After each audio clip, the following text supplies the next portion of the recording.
Negative thoughts feed the forces of the demonic because negative thoughts are the voices of demons.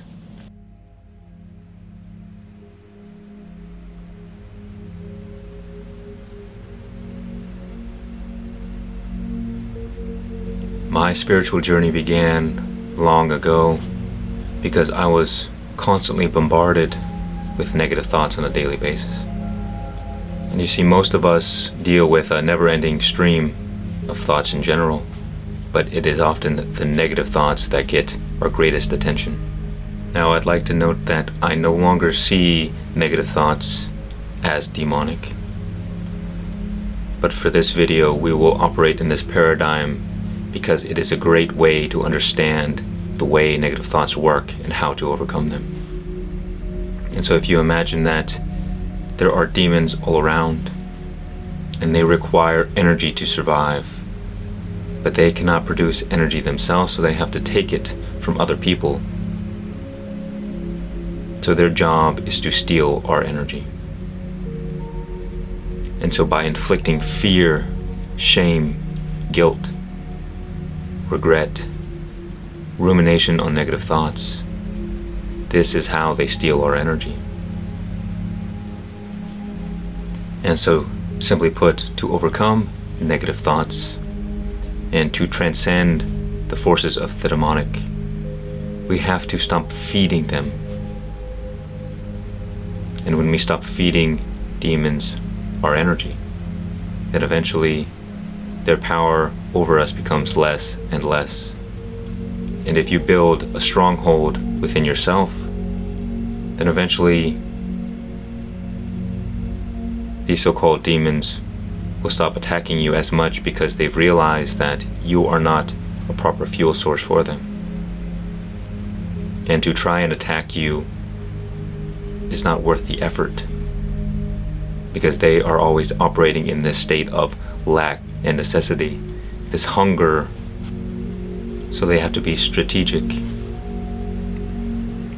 And so you see, in order to stop feeding our negative thoughts, we have to stop emotionally reacting to them. And this is a practice, this is a habit that we have to build within ourselves. It may be very difficult at first, but it gets easier over time. So we have to trust the process. And you see, the reason that we emotionally react to our negative thoughts is because we believe and identify with them. We believe in the negative thoughts and therefore give our energy and power to them. The moment we stop believing in the negative thoughts, the moment they begin losing all of their power over us. But because we've often built a habit of believing in them, this is not so easy at first. So it takes time to uncondition ourselves.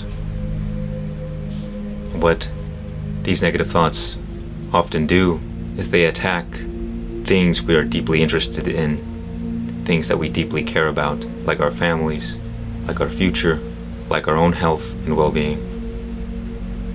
One great book I recommend is Outwitting the Devil by Napoleon Hill. One great idea I got from this book is that the devil, or the forces of the demonic, these negative thoughts, will use the health of the people you love in order to get you to be afraid. Oh, this person's gonna have this disease, or this person's gonna die.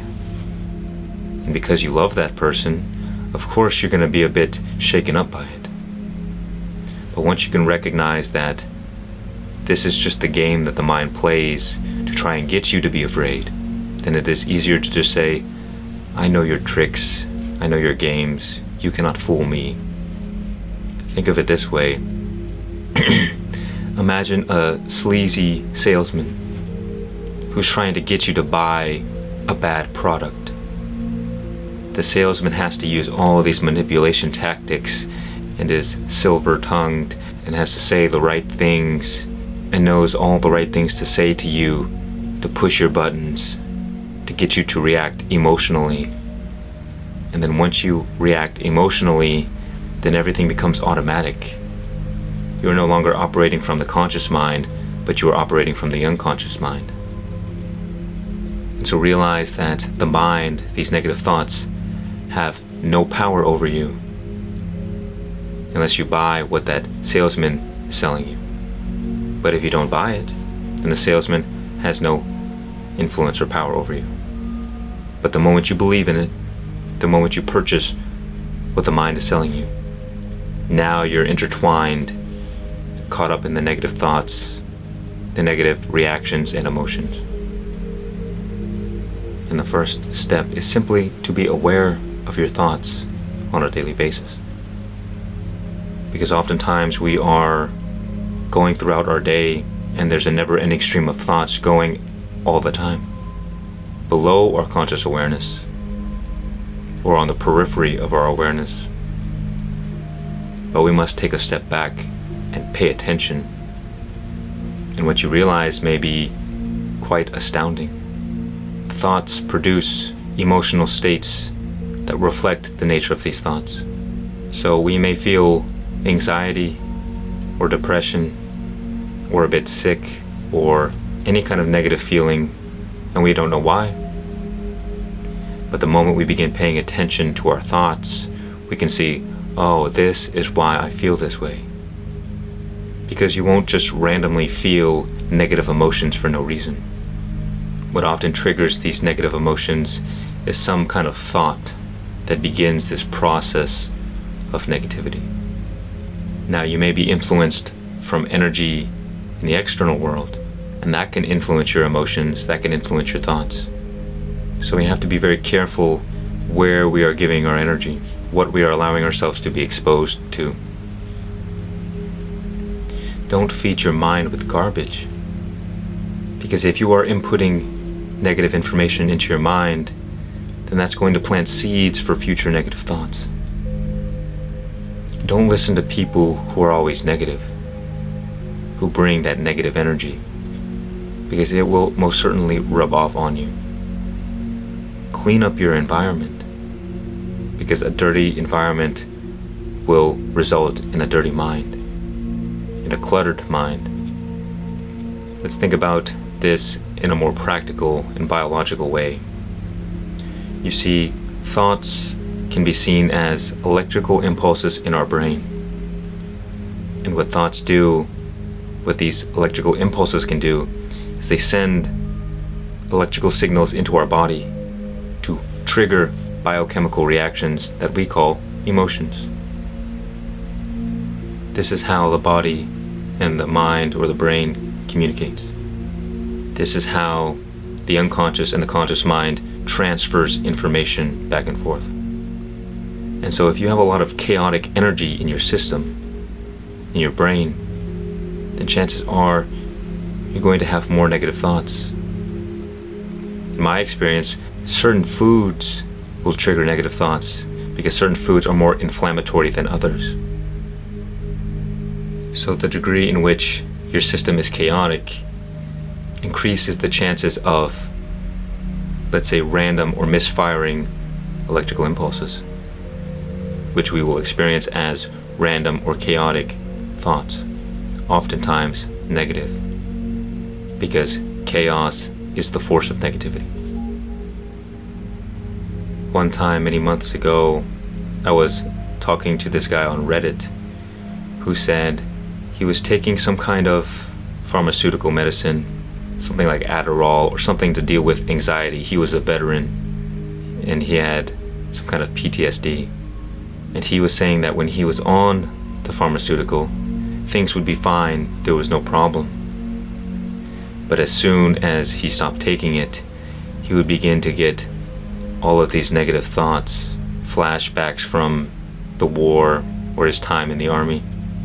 And I realized from reading his post that the substance, the pharmaceutical, was creating order and stability, almost like a crutch. But the problem is that when he withdrew the substance, the physical effect that that pharmaceutical had on his body or on his brain created entropy. because you cannot take a substance without it having a physical effect on you. And pharmaceuticals are often very powerful, and over time they can take a toll on the body. And so what I told him is that when you look at things from a biological perspective, thoughts as electrical impulses, you may come to see that because the pharmaceutical acted as a crutch and created entropy in the brain, then the energy, the electricity, may have become more chaotic, less stable. And so that information that was lying dormant in his body from the war would simply be more likely to begin rising up from these kind of misfires in the brain.